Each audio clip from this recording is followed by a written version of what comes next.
What's going on, YouTube? This is SG1 Sports, and you're watching our college football channel. It's time for my Week 10 Top 25. So earlier today, I released my projections for what the college football playoff rankings are going to look like tomorrow night. And some of you have been asking, well, how would you rank the teams if you just put them in the ranking and said, who would you win head-to-head? Which team would win on a neutral field? And so that's what we're going to do the rest of the season, because if I did my top 25 the way I have been doing it all year, it would look really similar to the playoff rankings. I will have a reaction to the playoff rankings if there is anything in there that I think should be different, places where they messed up. I will still do that.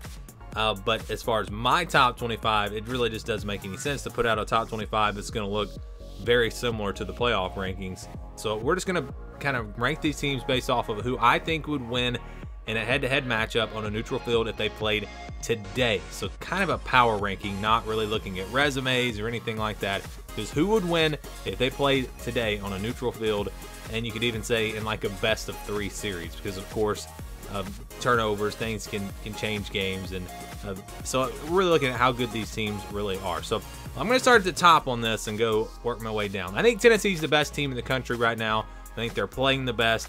I think, you can make an argument with Ohio State, Tennessee, who has the best offense.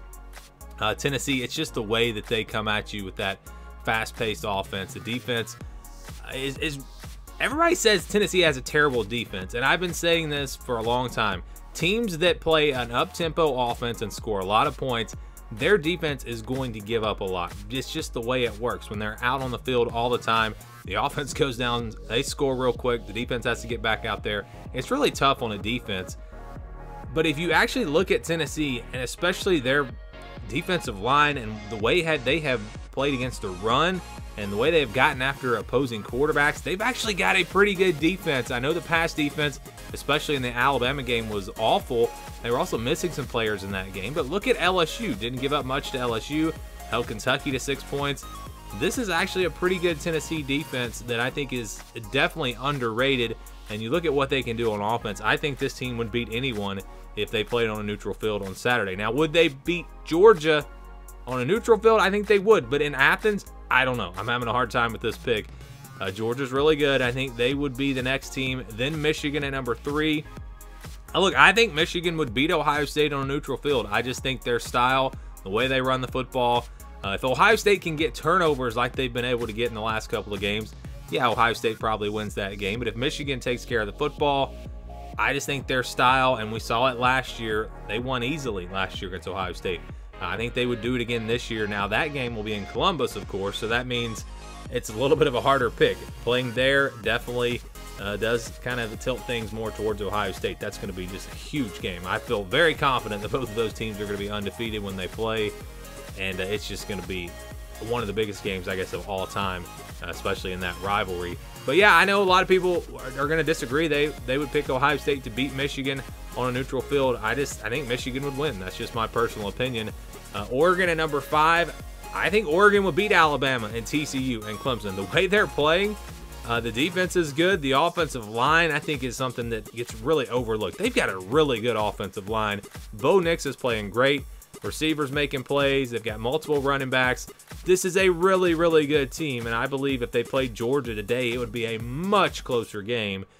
I think Oregon, again, would beat these teams that are behind them. So I think Oregon would beat Alabama, Clemson, TCU, UCLA, LSU. Like I said, I do have Alabama at number 6. I think they'd beat Clemson and TCU. I do. This team is still really good. Clemson, I think, would beat TCU, but I think that would be a good game as well. And then after TCU, it kind of gets tough. I've got UCLA there at number 9. And then LSU, they've been playing a lot better as of late. And I think with Jaden Daniels, the way he can run it, and now they're starting to get the passing game going a little bit. They have a good defensive line, can get after opposing quarterbacks. I think LSU would probably beat the teams that I have behind them. So I think you got Kansas State at number 11. Look, the way they played against Oklahoma State, you can make an argument for them to go up even higher. I mean, they look really, really good. I still cannot figure out how that game went the way that it did. Not that they won, just the way that they won. That was just wild. Kansas State, again, going back to TCU, maybe if Adrian Martinez plays in that game, I realize they just won against Oklahoma State with the backup, but it's kind of different when you're preparing all week. So when he went down unexpectedly, yeah, that could definitely change that game. And they had it. They had control of that game early. Kansas State's really good. I think they'd beat Penn State. Penn State, though, at number 12. This is also a good team. I think they'd beat USC. Then Ole Miss at 14. Utah at 15. Some will say, well, how can you put USC ahead of Utah when Utah just beat them a few weeks ago? That game was at Utah, and there were some questionable calls late in that game. And again, if they played on a neutral field, I think USC would win, but I do think it will be a great game. And so that's my 11 through 15. 16 through 20, Wake Forest. I know they just lost to Louisville, but look at all the turnovers. Again, turnovers. And I talked about this in my takeaways video. Turnovers just completely change these games. I mean, they just completely change these games. And you can be a lot better than the team you're playing, but if you turn the football over, you can lose. Anyone can lose to anyone because of that.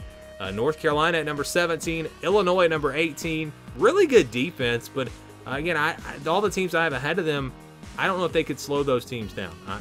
A lot of these teams are really good on offense. As good as Illinois' defense has been, can they win a shootout? I don't think so. Their defense probably good enough, though, to stop Oklahoma State if Kansas State could do it. And so Oklahoma State at number 19, Syracuse at number 20. Didn't play well against Notre Dame. Turnovers cost them in that game as well. And turnovers kind of kept them in the game against Clemson.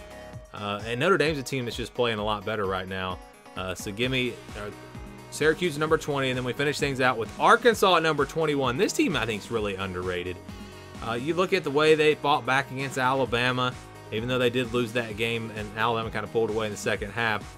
No KJ Jefferson against Mississippi State. That game might have been much different. They should have beat Texas A&M. I mean, anyone that watched that game knows that a couple things happening in that game completely changed it. Florida State's a team that all their losses have come to top 25 teams. Florida State's a good football team. I know the record, 3 losses, you might not think so, but Florida State is a solid team. Texas at number 23. It's kind of tough to figure out where to put Texas because they've been so inconsistent. When they're at their best, I'd probably put them in the top 10, but they've also not looked great at times, so it's kind of hard to figure out, again, where I would put Texas. But I'm going to put them at 23. Louisville at number 24. How about their win over Wake Forest? This team actually plays some defense now, and then you got Cunningham running around at quarterback. Really talented player. This is a veteran team. They were one of my surprise teams in the preseason. We'll see if they can finish strong. And then Notre Dame at number 25, just like Texas, inconsistent. We've seen them at times look like a really good team, and then we've seen them not look great at other times. So it's hard to, when you're trying to rank in this type of way, it's kind of hard to do because, again, are these teams going to bring their best when they play? I mean, it's hard to rank these teams like this. But that's my best shot at it. That's how I would rank the teams if they were playing this weekend, the way these teams are playing right now, not looking at resumes or anything like that. Would love to get your thoughts. How would you just rank the teams if you were going to go by who would beat who? I'd love to see your rankings as well. Thanks for watching, and stay tuned for more here on the SG1 Sports College Football Channel.